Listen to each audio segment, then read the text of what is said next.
Bonjour à tous, j'espère que vous allez bien. Donc, dans cette vidéo, on va parler de l'actualité du jour. Ethereum chute brièvement sous les 4000 $.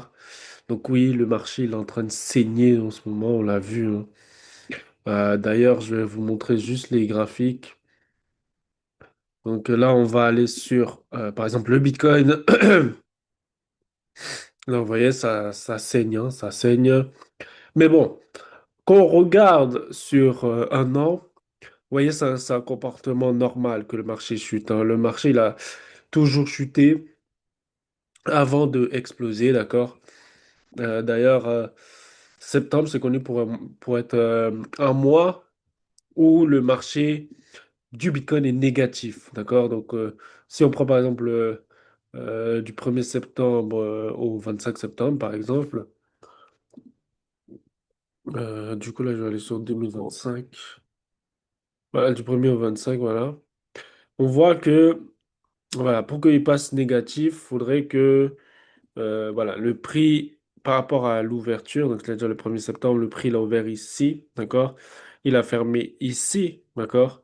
Donc là, la mèche ici a déjà rejoint, d'accord, cette ouverture et cette fermeture. Donc, c'est intéressant, ça nous dit que voilà, d'historiquement, septembre, c'est un mois sur plusieurs années où le marché crypto s'effondre. On peut le voir juste ici, hein. Là, on a septembre, regardez, ça chute. Et après, ça explose à partir de fin septembre. Et là, on a une belle hausse. On va regarder à nouveau septembre. Regardez, ici, c'est du septembre. Là, c'est pareil, on est en baisse. Et après, vers octobre, vous voyez, octobre, boum, ça repart. Donc ça fait vraiment partie des cycles, hein, de la crypto-monnaie. Là, regardez, on est encore en septembre. Bon, là, vous voyez, ça chute. Donc, ça fait partie des cycles. Mais c'est OK. C'est OK. Là, on voit que vraiment, le marché il est en train de saigner et on est OK avec ça. Donc là, je vais vous partager du coup l'actualité Ethereum. Le prix de l'Ethereum déclenchant des liquidations massives. Derrière cette chute, des signaux techniques virent au rouge pendant que les plus gros portefeuilles, ils achètent. Donc, on va faire l'analyse complète dans les paragraphes qui suivent. D'accord? Donc, par rapport à Ethereum, on est juste ici. Et là, on voit clairement que Ethereum, ça commence à saigner. D'accord? Ça saigne violent, hein. Ethereum, ça saigne violent. Et le Bitcoin également. D'accord? Donc, bah, après, c'est pas que ce soit assez corrélé, hein. Mais là, on voit que quand on met Bitcoin face à Ethereum, ça saigne violent les deux. Ok, les deux, voilà. Ensuite, on voit que Ethereum passe sous 4000 $. D'accord, donc là, ils sont passés sous 4000 $. Là, on voit que on a moins 16% ici. D'accord, moins 16% sur Ethereum. Et on est à moins 4 sur le Bitcoin. Donc, ça signifie quand même que le Bitcoin, pour l'instant, il a été beaucoup plus solide en termes de chute qu'Ethereum. Ethereum qui perd carrément 16%. Donc, c'est beaucoup plus violent que ce que le Bitcoin nous propose. D'ailleurs, on va voir, hein, il y a des cryptos qui perdent du 6%, du 5%, du... Voilà. Donc là, en fait, on est vraiment sur des cryptos qui perdent et on a d'autres qui tiennent, hein, mais on voit que l'ensemble du marché est plus saignant qu'autre chose. Ok. Là, par exemple, on voit une baisse très très faible sur le Bitgate. C'est vrai que sur le DBR, on voit aussi que la baisse, elle est faible, hein, c'est des cryptos qui tiennent. Donc voilà, ça. Mais il y a des cryptos, par exemple, qui perdent du 11%. Là, regardez. Velvet, il perd du 10%. 10% Velvet. Euh, on a du CUS qui perd également du 10%.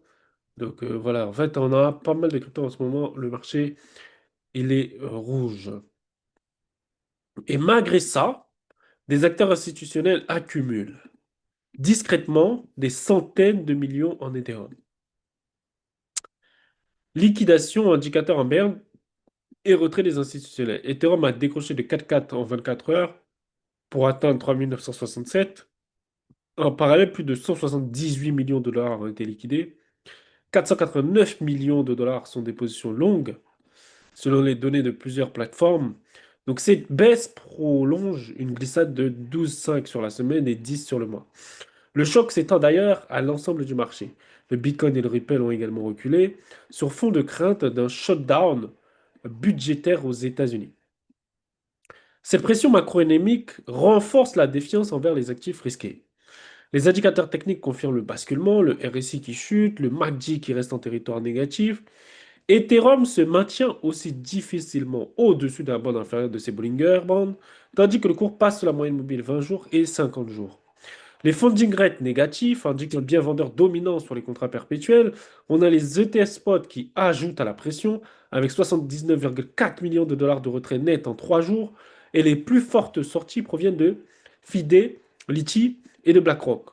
On parle de 26,5 millions pour BlackRock et 33,3 millions pour Fidelity. Mais pendant ce temps, on a quoi? Une accumulation discrète dans un marché sous tension. Dans ce contexte tendu, certains acteurs profitent de la baisse. En 6 heures, 10 portefeuilles ont acheté pour plus de 210 000 Ethereum via Kraken, BitGo, Galaxy Digital et Falcon X. Cela représente environ 862 millions de dollars selon le cours actuel d'Ethereum. Ce n'est pas tout. L'offre d'Ethereum sur les CEX atteint également un plus bas de 9 ans, ce qui laisse penser à une stratégie d'accumulation longue plutôt qu'à de la spéculation à court terme. Techniquement, Ethereum se débat donc autour du support des 4000, un rebond pourrait viser les 4200-4400. En cas de cassure, en revanche, le seuil des 3850 et 3390 entrera en jeu et il correspond à un moyen mobile de 200 jours. En tout cas, la bataille des 4000 dollars est désormais ouverte. L'avenir d'Ethereum dépendra autant des conditions macroéconomiques que du comportement des investisseurs crypto. Donc, que retenir de tout ça? Ben, pendant que les petites mains sont en train de vendre, les grosses mains sont en train d'acheter. Ils sont en train d'acheter pourquoi? Parce que sur un point de vue long terme, le marché, il est aussi, regardez, la moyenne mobile ici n'a toujours pas été cassée, on est en train de rebondir là-dessus.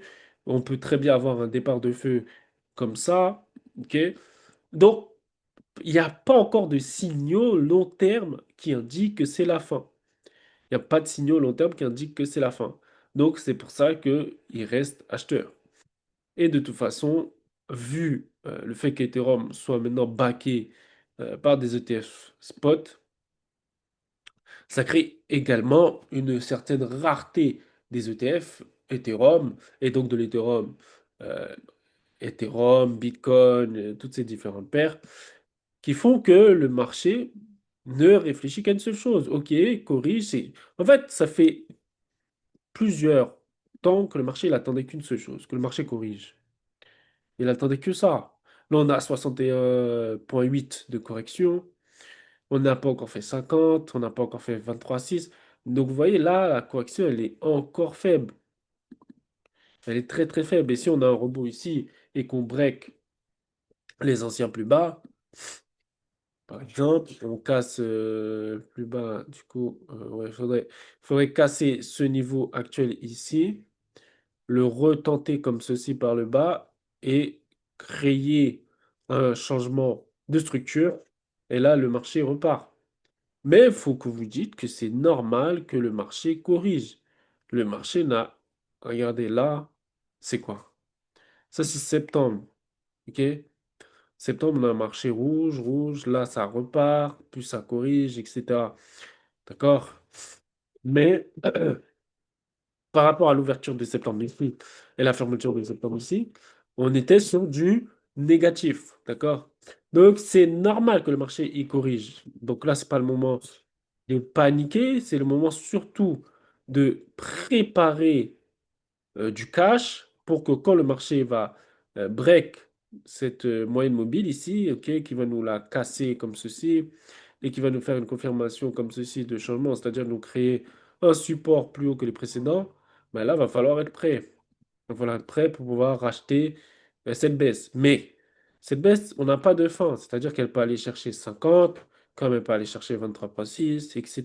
Donc là, pour l'instant, on n'a pas de fin et on n'a pas d'indicateurs acheteurs.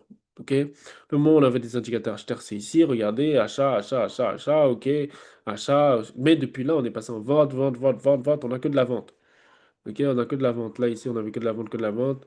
Là, ici, on a un achat. Là, ici, achat, achat. Et là, c'est reparti. Donc là, il faut vraiment attendre que l'indicateur nous donne cet achat. Et directement, quand on aura cet achat, on va pouvoir rentrer dans le cercle et pousser le prix vers le haut.